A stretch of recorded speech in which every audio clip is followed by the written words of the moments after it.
Coba kamu bayangkan ini, kamu lagi berdiri di tengah kebun yang luas, hijau, penuh warna. Di mana-mana ada tanaman yang kamu tanam sendiri, ada yang mekar indah, ada juga yang, mirip rumput liar yang tumbuh seenaknya.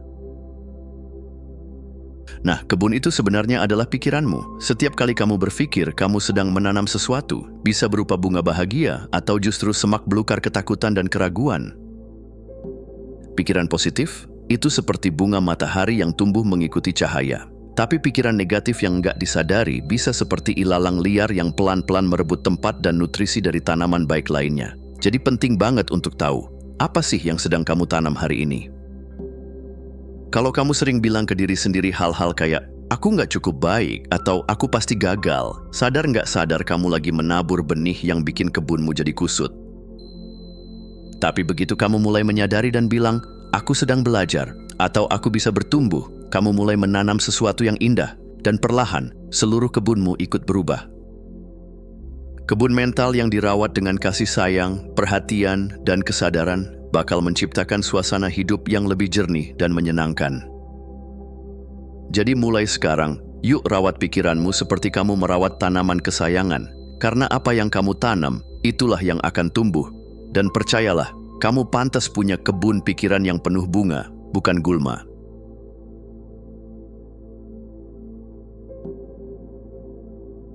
Kamu pernah ngerasa marah banget sampai pengen ngelempar bantal? Atau sedih sampai ngerasa dunia lagi nge-zoom out dari kamu? Tenang, itu normal. Emosi negatif itu bukan musuh. Mereka kayak alarm, ngasih tahu bahwa ada sesuatu yang butuh perhatian. Takut bisa bikin kamu waspada. Sedih bisa jadi tanda bahwa kamu butuh istirahat. Marah bisa muncul karena ada batas yang dilanggar. Masalahnya muncul saat emosi-emosi itu duduk di kursi kemudi dan kamu cuma jadi penumpang. Kalau kamu biarin mereka yang nyetir, ya siap-siap nyasar ke tempat-tempat yang bikin capek hati. Jadi alih-alih menolak atau mengabaikan, coba deh jadi seperti tuan rumah yang baik. Terima mereka, dengarkan maksudnya, tapi tetap kamu yang pegang kendali. Emosi negatif itu kayak tamu, boleh mampir, tapi jangan dikasih kamar tetap. Mereka datang buat ngasih pesan, bukan buat pindah rumah ke dalam dirimu.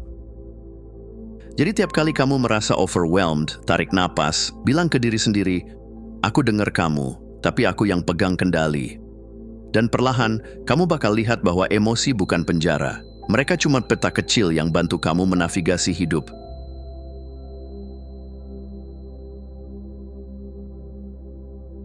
Pernah nggak kamu ngerasa gagal, lalu tiba-tiba otak kamu kayak punya katalog semua kesalahan masa lalu dan bilang, tuh kan kamu emang nggak bisa? Nah, itu kerja keyakinan. Keyakinan tuh kayak kacamata. Kalau kamu pakai kacamata hitam, ya dunia kelihatan suram, walau sebenarnya mataharinya lagi cerah banget. Kalau kamu percaya kamu nggak cukup pintar, maka setiap tantangan bakal terasa kayak bukti tuduhan kalau itu benar. Tapi kalau kamu ubah sudut pandang jadi aku sedang belajar, maka kegagalan berubah jadi guru yang sabar, nggak galak, tapi ngajarin pelan-pelan. Yang menarik, otak kita itu canggih banget. Dia bakal cari bukti untuk memperkuat apa yang kamu yakini. Jadi kalau kamu yakin kamu mampu, otakmu akan bantu kamu nemuin jalan. Tapi kalau kamu yakin kamu nggak layak, ya otakmu juga akan setia membuktikannya. Bukan karena dunia jahat, tapi karena otaknya patuh sama bosnya, alias kamu. Jadi hati-hati sama apa yang kamu percaya. Karena keyakinan bukan cuma pikiran diam-diam, tapi bahan bakar utama dari cara kamu melihat dan menjalani hidup. Dan kabar baiknya, keyakinan bisa diubah. Kamu bisa ganti kacamata kapan saja. Yang penting, sadar dulu bahwa selama ini kamu lagi pakai kacamata yang mana.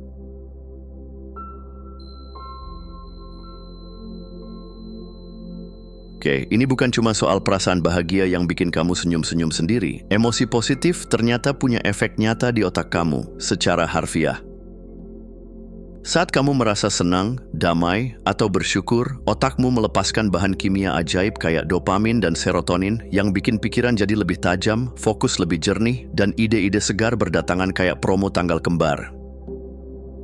Sebaliknya, kalau kamu stres, cemas, atau murung terus, otak masuk mode survival. Fokus kamu mengecil, kayak senter yang cuma nyorot satu titik, sulit lihat peluang, apalagi solusi kreatif. Tapi begitu kamu merasa positif, senter itu berubah jadi lampu sorot yang nerangin lebih luas. Kamu jadi lebih mudah menemukan jawaban, melihat pilihan, bahkan nemu ide yang sebelumnya nggak kepikiran sama sekali. Jadi, jangan anggap enteng perasaan bahagia. Bukan cuma enak di hati, tapi juga kerja cerdas buat otak. Makin sering kamu kasih makan otakmu dengan emosi positif, makin besar kapasitasnya buat berkembang. Intinya, pikiran yang bahagia itu bukan cuma lebih damai, tapi juga lebih tajam. Jadi yuk, cari alasan buat tertawa hari ini, itu investasi juga loh.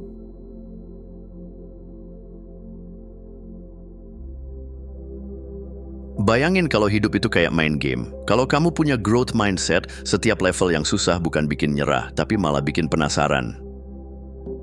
Kayak, oke, sekarang gagal, tapi next time aku pasti bisa lebih baik. Nah, itu dia inti dari growth mindset, cara pandang yang ngelihat tantangan bukan sebagai tembok, tapi sebagai tangga. Banyak orang ngerasa kalau gagal berarti mereka nggak cukup pinter, nggak berbakat, atau nggak layak. Tapi dengan growth mindset, kamu sadar kalau kemampuan itu bisa tumbuh. Nggak jago sekarang, bukan berarti selamanya. Yang penting kamu mau belajar, nyoba lagi, dan ya, kadang harus jatuh dulu sebelum bisa salto. Dan ingat, usaha itu bukan tanda kelemahan, justru itu bukti kamu serius. Gagal itu bukan akhir cerita, tapi bagian dari proses edit sebelum hasil akhir yang keren. Bahkan para atlet top dan inovator besar di dunia pun belajar lewat banyak kegagalan. Mereka cuma nggak berhenti di sana. Jadi kalau kamu lagi ngerasa stuck atau baru aja jatuh, coba ganti pertanyaan dari, kenapa aku gagal? Jadi, apa yang bisa aku pelajari dari ini? Karena dengan growth mindset, hidup nggak lagi tentang jadi sempurna, tapi tentang terus tumbuh, dan itu jauh lebih seru.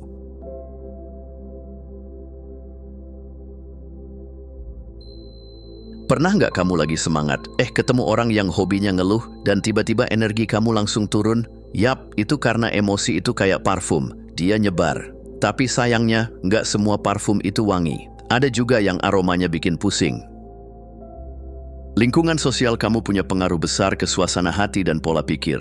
Kalau kamu sering bareng orang-orang yang suka dukung, kasih semangat, dan percaya sama potensi kamu, tanpa sadar kamu juga ikut tumbuh. Tapi kalau kamu terus-menerus dikelilingi orang yang hobinya nyinyir, pesimis, atau toksik, lama-lama pikiran kamu ikut layu. Makanya, pilih teman seperti kamu, pilih bibit buat kebun pikiranmu. Kamu butuh yang bisa jadi pupuk, bukan yang jadi hama. Lingkaran yang sehat itu bukan berarti semuanya harus selalu ceria dan positif 24 jam, tapi mereka tahu gimana caranya saling ngangkat, bukan saling jatuhin. Dan yang paling keren, kamu juga bisa jadi penyebar emosi positif. Kadang, cukup satu orang yang hadir dengan energi tulus dan semangat bisa mengubah suasana satu ruangan. Jadi selain cari lingkaran yang sehat, jadilah bagian dari lingkaran itu juga. Kamu lebih berpengaruh dari yang kamu kira.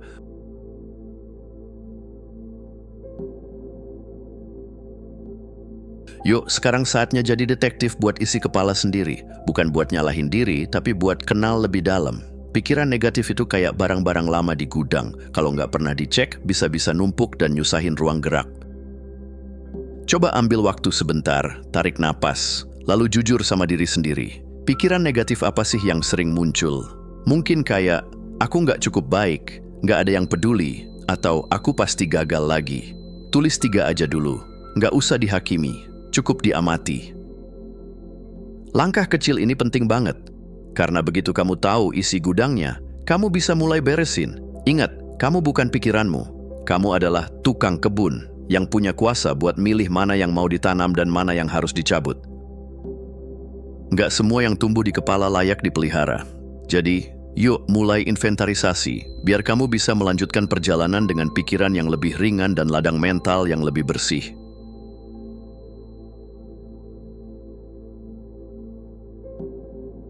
Sekarang setelah kamu tahu pikiran negatif apa aja yang sering nongol, saatnya masuk ke tahap sulap, yaitu reframing.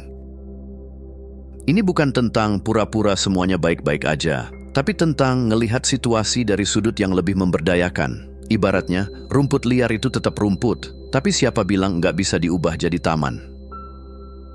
Misalnya, kamu sering mikir, aku selalu gagal. Nah, coba ubah jadi, setiap kegagalan ngajarin aku sesuatu yang penting. Atau dari aku nggak cukup pintar, jadi aku masih belajar dan setiap hari aku makin berkembang. Reframe itu kayak ngeganti filter kamera. Objeknya tetap sama, tapi hasil fotonya bisa beda banget tergantung cara kamu melihat. Dengan reframe, kamu nggak cuma menyelamatkan satu hari yang tadinya suram, tapi juga bikin pikiran kamu jadi tempat yang lebih nyaman buat tumbuh. Jadi, jangan remehkan kekuatan mengganti cara pandang. Karena kadang, perbedaan antara stres dan semangat itu cuma satu kalimat yang dipelintir jadi lebih bijak, dan kamu bisa mulai sekarang juga.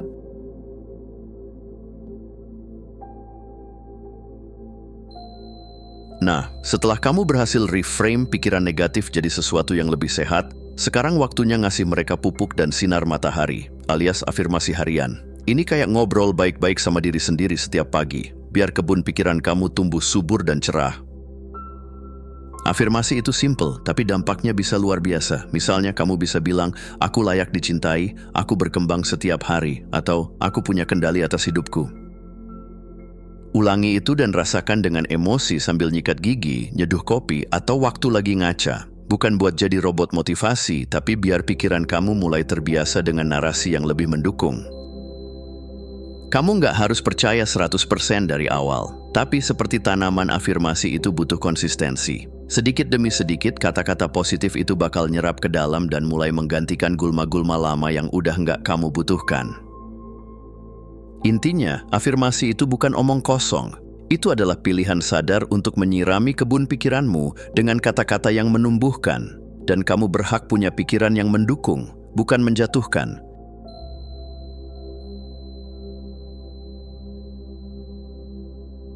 Oke, sekarang kita masuk ke bagian yang paling seru. Ternyata jadi orang positif itu bukan cuma enak dirasa, tapi juga bikin otak kamu kerja lebih cerdas. Nggak percaya? Sains udah bicara, otak yang berada dalam keadaan positif itu 31% lebih produktif dibanding otak yang stres atau netral. Jadi, bukan cuma perasaan yang diuntungkan, tapi juga performa kamu secara keseluruhan. Positivitas itu semacam vitamin otak. Ketika kamu merasa bahagia, otak jadi lebih kreatif, lebih cepat ngambil keputusan, dan lebih tangguh menghadapi tantangan. Ini bukan soal hidup penuh pelangi dan unicorn, tapi tentang cara pandang yang secara nyata ngasih kamu keuntungan kognitif. Jadi positif itu bukan berarti kamu harus cuek sama kenyataan. Justru, itu adalah tentang memilih fokus ke kemungkinan daripada terus-terusan tenggelam di masalah. Kayak nyetir mobil, kamu tetap tahu jalan berlubang itu ada, tapi kamu milih buat ngegas ke arah yang lebih mulus. Jadi, mulai hari ini, jangan anggap kebahagiaan sebagai bonus. Anggap itu sebagai strategi, karena pikiran yang positif bukan cuma bikin kamu merasa baik, tapi juga bikin kamu jadi versi terbaik dari dirimu sendiri.